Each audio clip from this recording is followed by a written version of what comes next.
والحقيقة ما كتب الفكرة الجمهورية ما مقصود منها أن الناس يحفظوها، ولا مقصود أنه ترد عبارات في كلام منقولة. مقصود أنها تكون كتب تسليك. أولا الكتاب الأساسي هو طريق محمد، بعدين الكتب الثانية بتشحذ الهمة إلى أن يسلك الإنسان بطريق محمد ليصل للمعارف اللي بتنبع منه وتعود إليه في مستويات هو فيها أصيل مش ناقل. وزي ما قلنا كتب المعارف لازم تكون لشحذ الهمة مش عشان ما نحفظها. فأنت إذا كان تجويدك للسلوك طيب، وأن الكتب دي بتعطيك متعة روحية وانحصار في أثناء ما بتقريها، وبترغبك في أنك تسيري لمقام معرفتك براك، يبقى الكتب أدت عملها. ما تنتظري أنك تعلقيها في ذهنك أو تحفظي عبارات منها وتكرريها، هذا ما المقصود. والمسألة الثانية ما فيها خوف، يعني مسألة أنه الإنسان دائما محاسب نفسه وأنه بيفتكر أنه حقه يكون في مستوى أحسن في التصرف وفي القول، إلا إذا زادت عن الحد. إذا زاد عن الحد حتى بقت الإنسان شخصيته مهزوزة، يبقى لابد أن يرجع لأن يسلم نفسه لله، وأنه ما يظهر الله عليه هو مراد الله، وأنه قد يكون عقوبة على تقصير، لكن النظر يكون للتقصير. ده إذا كانت الحكاية زادت عن الحد. لكن مسألتك أنت ما دام بعض الناس قد يروها طبيعيا ما حقك تنزعج لها، إذن ما حقك تنزعج لها. والسيري ما حقك تنزعجي لوجود نفسه، يعني كونك بتحاسب نفسك في أنه أنت كان حقه تتصرفي أحسن من كده، ما دام ما بتظهر للناس يبقى ما فاتت حدها. هي التفتح الداخلي بأنه الإنسان بيرى نفسه دائما، وعدم الرضا عن النفس سير كويس.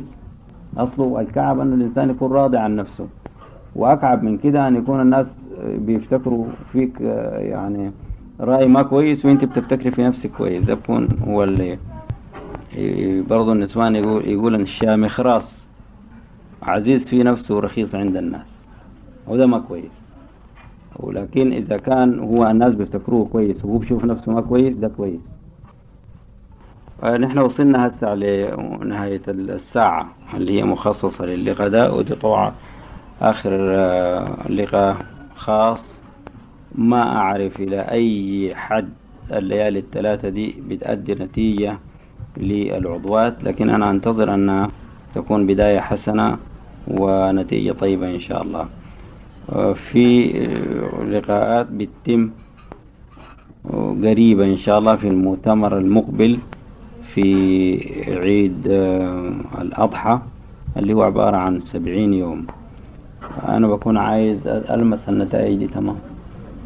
إذا كان عنده نتائج الكلام اللي قلناه ده يكون عمليا ظاهر وعرفانيا ظاهر. وأنا قاعد أرد خصوصا على أسئلة البنات، المسائل اللي فيها مشاكل قاعد تجيني بعض الجوابات وقاعد أرد عليها بما أراه في حل المشكلة بتاعتهم. وإذا كان في أي مسائل عرضت وحبيتوا أن تكتبوا لي بها اكتبوا. أسأل الأخوان الجمهوريين هنا. وإذا كان بعد أصل المشكلة الإنسان يحاول حلها، إذا ما قدر يسأل أعرف من حوله من إخوانه، إذا ما قدر يمشي لمربيه. وإذا كان جات منكم جوابات أنا برد عليها بسرعة فيما يخص المشاكل. طيب دي نهاية اللقاء الخاص ده، وإن شاء الله ربنا يعينكن على السلوك اللي يرفع راسكن ويعيد ليكن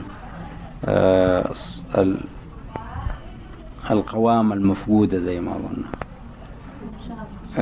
انتوا مطالبين بحق.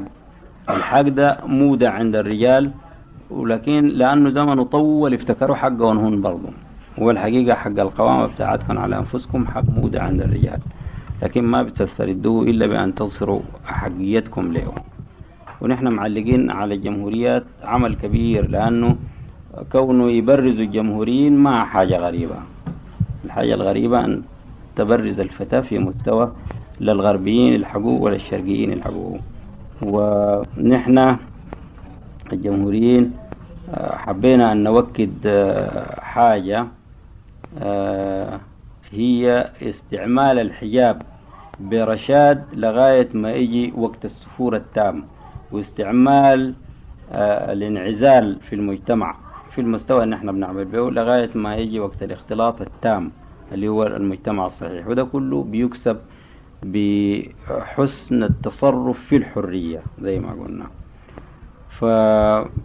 فأحسن حاجة أنه الفتاة تكون محاسبة كثيرة جدا على مظهرها. ما أفتكر الفتاة الجمهورية حقها يكون عندها فستان فوق الركبة، ده غلط جدا، مش بتاعي. بعدين الفكرة الجمهورية إذا كان ما فيها تصون في الطهارة وفي الحضور في مسألة الحجاب المفروض على الفتاة في الشريعة السلفية، بتكون العبادة ما بتجيب ثمرة، بل الحقيقة قد تسوق لمفارقة وهوس. لازم يكون في محافظة حقيقية. ونحن تكلمنا قبل كده عن التسريحة القائمة لفوق، ما في الجمهوريات واحدة تعملها، دي ما تنعمل. فستان فوق للركبة ما ينعمل، توب شفاف خالص ما يتلبس. برضو الخروج في المجتمعات ودي عندنا هسه ماشية دايما بالثياب البيض، ما في توب ملون الجمهورية بتظهر به في ندوة من ندواتنا، ولا تسافر به.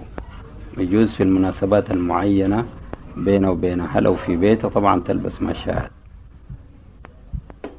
طيب إن شاء الله ربنا يحفظكم ويوقيكم ويسيركم بسير الصالحين، ويبرز منكم القمم الأكبر من السيدات الماضيات، من عائشة الصديقية ومريم العذراء وفاطمة الزهراء.